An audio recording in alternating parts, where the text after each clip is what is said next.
Donc c'est ce qu'on va se regarder en premier, évidemment, le petit patch note. Pardon, j'ai mis un coup dans le micro. L'idée va être voilà, de revenir un petit peu dessus. J'imagine que vous avez déjà vu certainement certains streamers débattre dessus, notamment Caleb qui a fait un très long live tout à l'heure où il y avait pas mal de monde pour en parler. Donc si jamais vous avez déjà été dessus, etc., bon bah écoutez, n'hésitez pas à donner votre point de vue. S'il a évolué grâce à son live, etc., bah n'hésitez pas à donner tout, donner tout. On va en discuter. Et ensuite on ira voir, comme j'ai dit, les reveals. Il y a eu de très belles choses aussi en reveal. Des choses qui me rendent un peu moins heureux, on en parlera, mais d'autres qui sont aussi très intéressantes. Évidemment je parle de point de vue Mouna, hein, si vous ne comprenez pas depuis le début. Voilà, ici on aime bien Mouna, donc forcément on est un peu biaisé. Maintenant, je ne suis pas débile, j'ai conscience que certaines choses qui sont faites peuvent embêter certains, de manière raisonnée ou non. Voilà. Donc on va en parler, on va voir un peu ce que ça dit sur la méta et la suite du jeu. Ouais, tout simplement. Après, globalement, bon, petit disclaimer avant de se lancer, ça reste un patch de milieu de saison, enfin de début de saison, pardon, voire en fait un patch de fin de saison, parce qu'on n'a même pas encore les nouvelles cartes. Donc en fait, ça sert à rien de trop spéculer sur la suite juste avec ça. L'intérêt va être de d'abord voir ce qui sort, les reveals, etc. Et après, on pourra être heureux ou non. Euh, Parce que vu ce qui est sorti, vous allez voir que le patch notes me rend très heureux, mais il y a ces reveals qui sont sortis qui me rendent beaucoup moins heureux. Donc ça va se compenser et je pense que tout ça est réfléchi. Pour l'instant, je trouve que les choix d'Equinox pour le jeu sont globalement bons. Il n'y a pas eu de trucs qu'on... Enfin, globalement, c'est plutôt des bons choix, hein. Moi, je pense que c'est des bonnes choses ce qu'ils sont en train de faire. Autant pour les joueurs un peu plus casus que les joueurs pro. Donc voilà, c'est très cool. Ah oui, c'est vrai qu'il y a ça aussi. Il y a le qualifier des Worlds aussi qui a été annoncé là. On en a même pas parlé, c'est vrai, parce que du coup on l'avait pas vu ensemble. Salut Clem dans le chat pour ton premier message, bienvenue. Bienvenue à toi. Il y a eu le qualifier des Worlds qui seront les 6 et 7 juillet. Et s'il n'y a pas de problème, normalement, j'y suis. Donc j'ai pris ma place, mais j'ai pris l'assurance annulation, parce qu'il y a un monde où je peux pas y aller. Mais normalement, on est pas mal. C'est 5 ou 6 juillet, je crois. 5 ou 6. Ça va jouer Sierra ce soir. Normalement, non. On peut. J'ai pas trop prévu hein, sur ce que j'allais jouer, concrètement. On va beaucoup discuter ce soir, plus que jouer. Mais on va se faire quelques games à la fin. Et peut-être qu'on se fera une Sierra. Ouais, t'as raison. Une petite Sierra, ça fait du bien. Ça manque. J'ai envie de retester mon deck Teja là, ce qui est cool. Mais t'as raison, peut-être qu'une petite Sierra, ça pourrait être sympa. On verra. Peut-être sur le compte secondaire, on va voir. En ce moment, j'ai envie d'essayer d'un peu. Peut-être sur la fin de saison, là, si j'ai un peu le temps de tryhard un petit peu. Tout ça, tout ça. Axiom, ça manque et c'est boudé. C'est vrai, c'est vrai, c'est vrai. On va essayer de voir ça alors, t'as raison. T'as raison, t'as raison. Après, si, on joue déjà normalement, mais.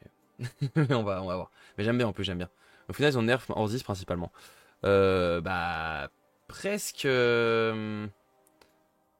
Ils sont surtout nerf Izmir, hein. Pour moi, Izmir a pris un double nerf dans la gueule. Ordis aussi, un très gros, mais on va en parler.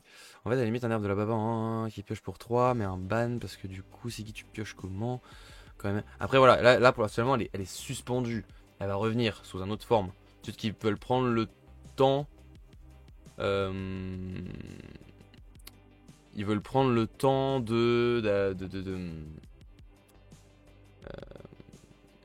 comment dire, ils veulent prendre le temps de bien réfléchir à qu'est-ce qu'ils vont faire avec cette carte. Elle va revenir à la mi-saison. Elle reviendra avant les Worlds. C'est après le match de mi-saison? Pas sûr. Non, pour les Worlds, il n'y aura pas. Mais pour les qualifs des Worlds. Pour les tumultes, il y aura. Tu vois, enfin, genre, ça va revenir. Mais bon, alors spoiler, c'est vrai qu'il y a les spoilers Axiom pour l'instant. J'en ai pas vu. T'as raison. Je viens de réaliser. Je sais que Caleb en a un, mais sinon, je crois que je sais pas quand c'est qu'il doit le faire. Mais... faut quand même avoir pas mal de cartes comme elles sont petites, ou alors se met avec des ouais, c'est ça. En fait, ça va un peu redéfinir la manière de jouer Psychismar. On va en parler, on y va. Allez, c'est parti. Je parlais des Ordis. Ah, bah au final. Ah, bon, leur spoiler. Au final, ils ont nerf Ordis principalement. Ouais, mais il y a des spoilers, voilà, Ordis qui donnent envie, hein. Clairement, moi, il y a des trucs qui me font très très peur, hein, qui ont été spoilés en Ordis. Alors, le pauvre Guerrish Barbos, par contre, il nous le libère quand? Ah, ils ont mis que le Lyra? J'avais même pas réalisé qu'ils avaient libéré que le Lyra. Ah putain, c'est ouf. J'avais pas réalisé. C'est marrant qu'ils aient libéré que le Lyra. Je vous mets un peu de musique avant de vous afficher tout ça. Et après, c'est parti. Tac.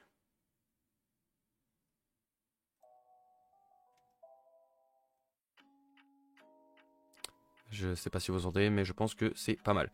Je vous affiche ça, ça, ça. Hop, le site d'Alterd. Tac.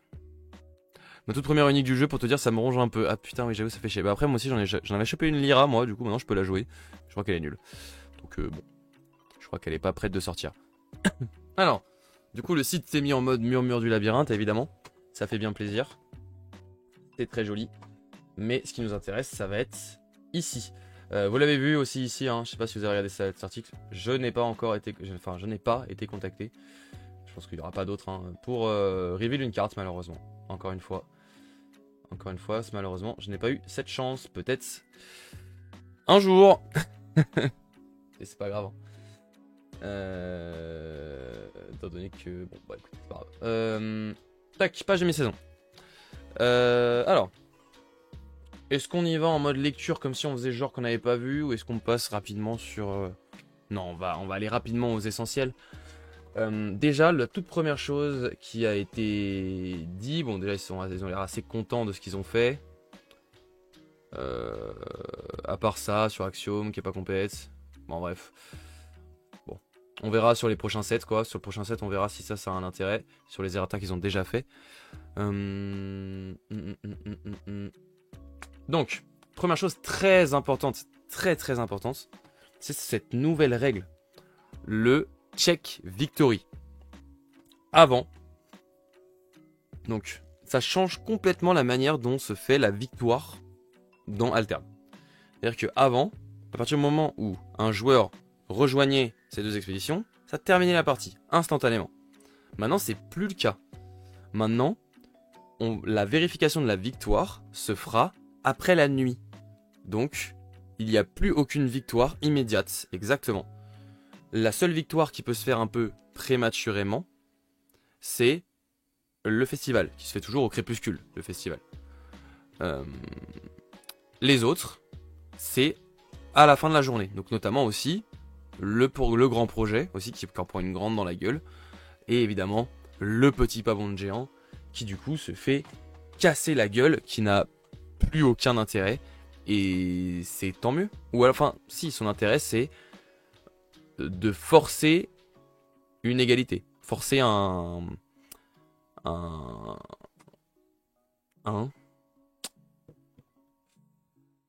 j'ai plus le terme. C'est marrant ça. Enfin, une égalité quoi. Un clash là, les deux là, qui se tapent dessus, comme on dit. Un tie-break. Merci. Tie-break, ouais, mais il y a un terme officiel, non? Je sais plus. Bref. Donc, ça peut toujours permettre de créer ça, de créer un tie-break.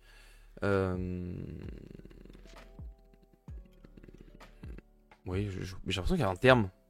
Une arène, je sais plus. Ou alors c'est moi qui ai inventé le fait qu'il y ait un terme qui existe pour ce truc. Je sais plus. Bref. Donc voilà. Pour créer le tie-break, tu peux toujours utiliser petit bavon de géant. Mais je pense que du coup ce sera juste pas joué. Ça sert à rien.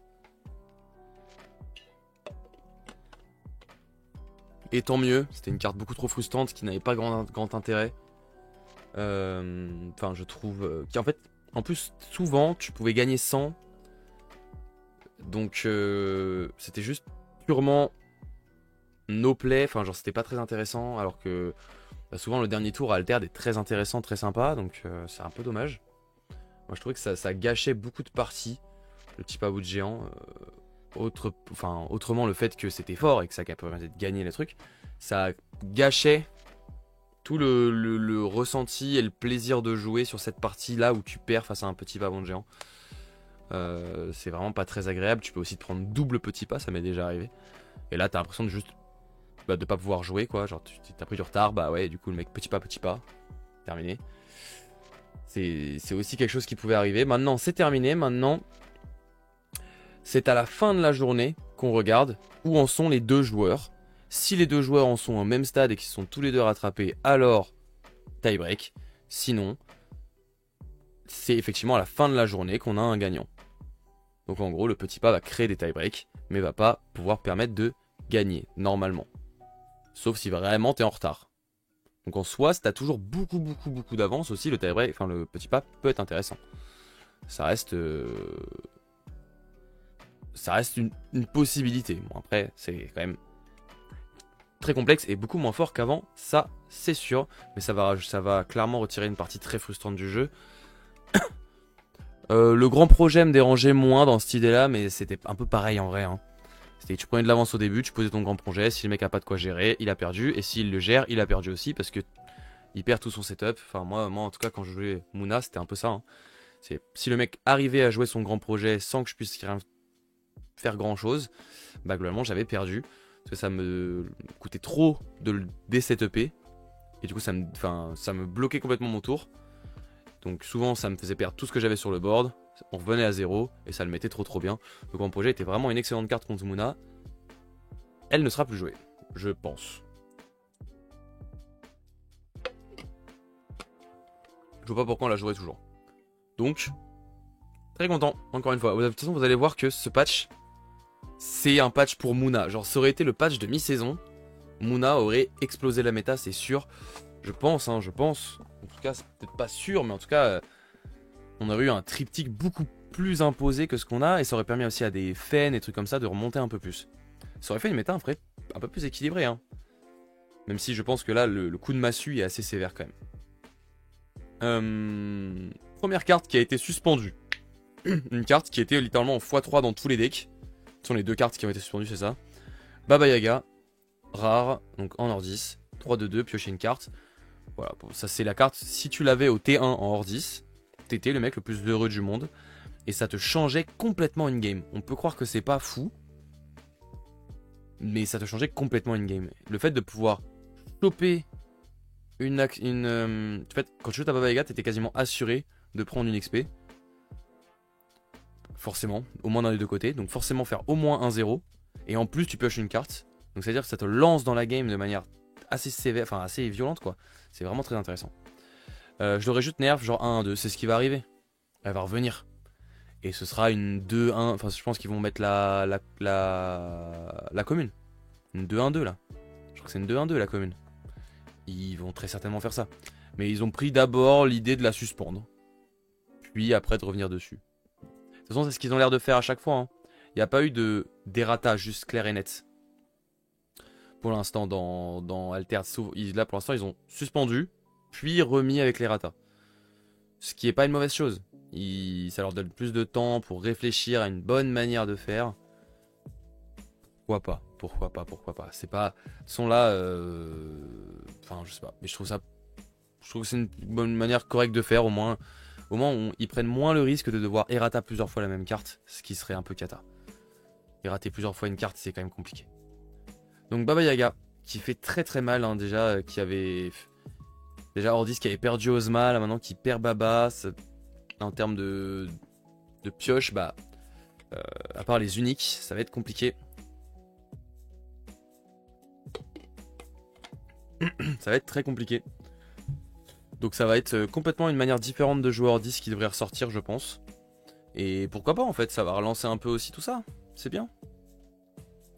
What a good day, salut Guess Who, mais qu'est-ce qu'on est heureux ici. Mais quelle journée magnifique. Franchement, comment être malheureux quoi. Bref. Donc voilà. Tiens, je viens de remarquer que j'avais pas ça là. Ça pareil, ça s'actualise pas, c'est un peu chiant. Pas grave. Donc ouais. Dommage que ça n'était pas le patch de mi-saison. Bah ouais. Moi c'est ce que je viens de dire tout à l'heure là, ouais. Ouais, ça aurait été le patch de mi-saison, moi ça m'aurait pas dérangé. Hein. J'aurais été très content. Mais je pense que ça aurait été trop violent peut-être, je sais pas. Là quand même, je me dis à la fin de la saison, il y avait quand même un triptyque qui était assez correct. Entre Ordis, enfin entre Sigismar, Afanas, Teja et Fen et Bravos qui étaient un peu en dessous. On avait quand même quelque chose d'assez intéressant en termes de méta. Bon, c'était pas incroyable, mais voilà. Je pense que s'ils avaient fait ça avant, ça aurait été trop violent. Peut-être que Peut-être que Teja, Fen, Kojo étaient trop au-dessus, je sais pas.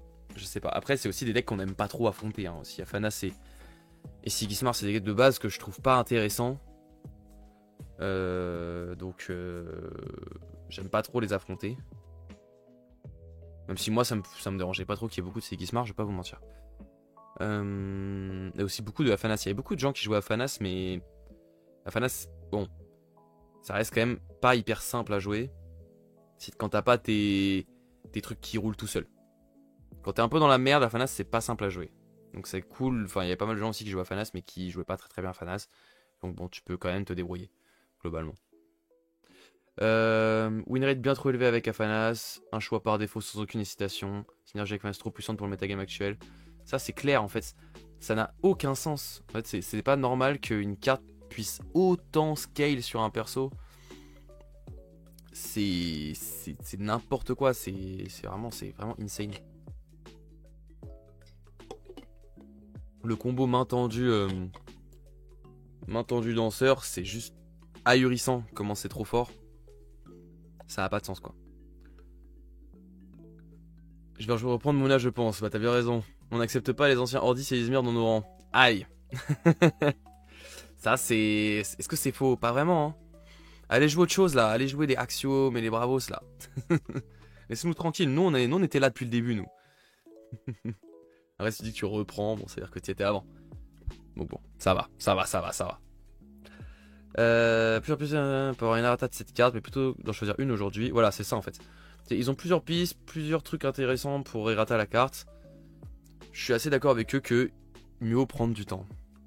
Et le jeu est pas censé... voilà.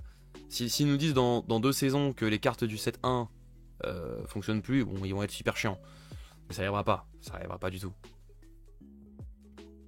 Ouais, faites pas gonfler le prix de nos uniques, moi je te jure. Bon, moi ça me va, hein. Après je les revends et après, bon, j'en achète d'autres. Hein. Ou je change de faction, je vais jouer Sierra, hein. C'était bien. Non, je rigole, impossible. Impossible de changer de faction, ce sera déjà jusqu'au bout. Sauf si vraiment ça devient injouable. Je suis quand même pas fou. Donc voilà, les 2 grosses modifications. Je n'ai aucune idée de quand le patch s'applique sur BGA et tout.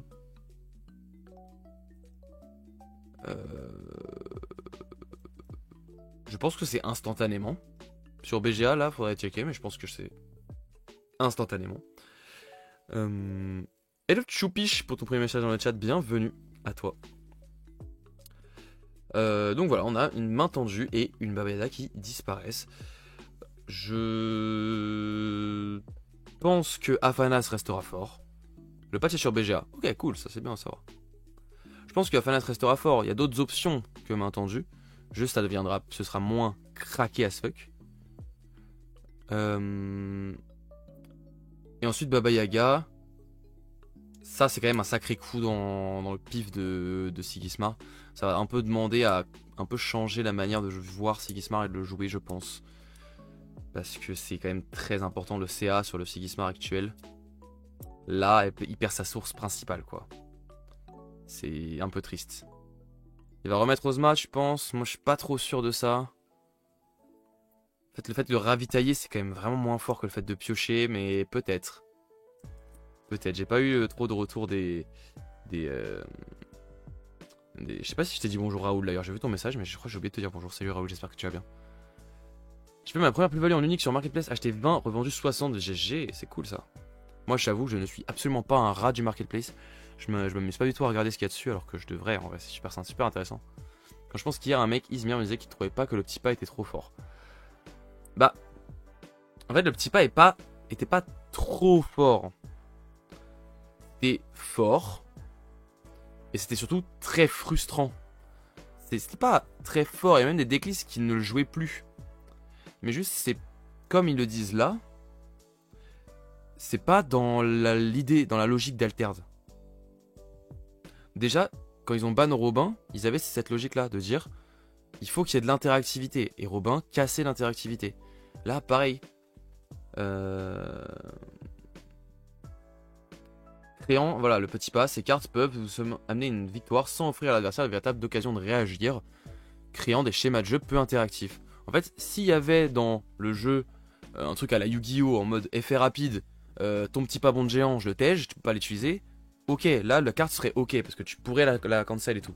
Mais ça n'existe pas. Donc forcément, bah, c'est juste frustrant, c'est juste du pur. Je pose ma carte, ciao, tu peux rien y faire. Voilà, pour moi, je suis assez d'accord là-dessus avec les mecs d'Equinox, c'est que c'est pas la logique du jeu. Moi, c'est pas pour ça que j'ai signé quand j'ai voulu jouer à Altered. Salut Caleb, comment il va le Caleb dans le chat? J'ai un peu suivi le stream tout à l'heure quand vous avez analysé le reveal et tout avec tout le monde là. C'était grave cool. C'était grave cool. Des choses très intéressantes. Et moi je suis très content de ce patch. Si jamais on se posait la question. Comment être malheureux dans un monde où on joue Teja et Sierra? Comment être malheureux pour ce patch? Impossible. Trop heureux. En fait c'est ça aussi. Il va y avoir... Désolé de le dire aussi crûment mais... va y avoir un peu du ouin-ouin forcément côté joueur Sigismar, joueur Izmir. Mais tous les autres, je suis désolé, mais tous les autres joueurs de toutes les autres factions sont en mode let's go, let's go. Donc voilà, c'est genre tout le monde est heureux sauf vous. Désolé les gars. Là, voilà, et je pense que ça va pas casser les decks, donc c'est cool. C'est cool. La pioche c'est sur 10, don de soi, saute conjuration, il se bat de baba. Ouais, c'est ça. Soit tu pioches, soit t'avances. Ouais, c'est ça, je suis d'accord avec toi. C'est bien résumé. On va pouvoir monter au classement BGA, ouais, je te jure. J'ai montré un bout de carte, ouais, j'ai vu ça aussi. Le petit reveal, j'ai vu que c'était une carte Axiom. On a vu les stats aussi. Mais pour l'instant, on n'a rien vu de plus. Très pressé de voir ça. Il n'y a pas eu trop... Il y a pas eu de carte Axiom en fait, révélée. C'est ce que je me posais la question tout à l'heure. Carte Axiom, pour l'instant, il n'y en a eu aucune révélée. Ou alors peut-être une que j'ai laissé passer et que j'ai oublié. Je sais plus. En tout cas, ça risque d'être très intéressant. Axiom, j'avoue que moi, je suis assez chaud de regarder aussi.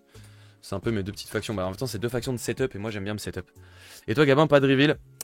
Eh bien, je te laisse aller voir l'article qui est sorti avec toutes les personnes qui ont accès à un reveal. Et tu m'appelles quand tu me trouves. Non, malheureusement, pas de reveal. Ouais, je sais pas s'il y aura une deuxième vague ou un truc, mais non. Non, c'est pas... Je n'ai pas été contacté. Non, mais en même temps, vu que je fais du contenu Call of Duty, c'est bien logique. Non, mais écoutez, c'est pas grave, hein, c'est comme ça. Hein. Un jour peut-être. L'objectif, ce serait qu'un jour peut-être. Bon, après, bon, c'est pas très grave, hein, franchement. C'est pas grave. J'aime bien. Je peux quand même... en tant que créature contenu, je peux quand même beaucoup profiter de la saison des reveals pour faire du contenu. Donc j'ai pas besoin d'avoir ma carte à révéler, machin. Mais bon, un jour peut-être. Alors il y a Vickman qui va révéler une axiome aussi. Ok, apparemment intéressante. Bah ça c'est cool. Moi j'attends beaucoup d'axiomes sur ce set. Je pense qu'il va y avoir des trucs très intéressants en axiome. Parce que le set 2 nous a pas offert grand chose à se mettre trop sous la dent. Donc je m'attends à un set 3 un peu sympa. Tu penses quoi des permas construction? Alors ça j'ai pas suivi de ce que c'était un construction. J'ai vu les cartes. Mais pourquoi, c'est quoi la différence entre construction, repère et tout? On va aller voir ça tout de suite les amis. Ça fait une très bonne transition. Là ici on a dit plus ou moins tout ce qu'il fallait. Ouais bon, le retour des uniques. Moi ça m'intéresse pas trop, j'avoue que je les joue pas. Et je pense que je suis pas affecté par ces trucs là. Donc on passe à la suite. Compensation, va y avoir des compensations. Les uniques à capacité répétée, ils sont encore en étude. On verra ce que ça donne. Je pense que dans les reveals, on ne voit pas trop d'effets scout. Je trouve que dans les reveals, on voit pas trop d'effets scout. Pour l'instant, il n'y en a pas eu. Je crois pas en tout cas. Dans les spoilers, il y en a eu. Des faux spoilers, des vrais spoilers qui sont pas reveals, il y en a eu. Mais il n'y en a pas eu trop quand même. D'ailleurs, la seule différence du lot hors disque, qui est un permal lieu. Ok, bah écoutez, on va regarder ça. Je vais me les trouver là. Je crois que j'ai un site moi où je peux retrouver.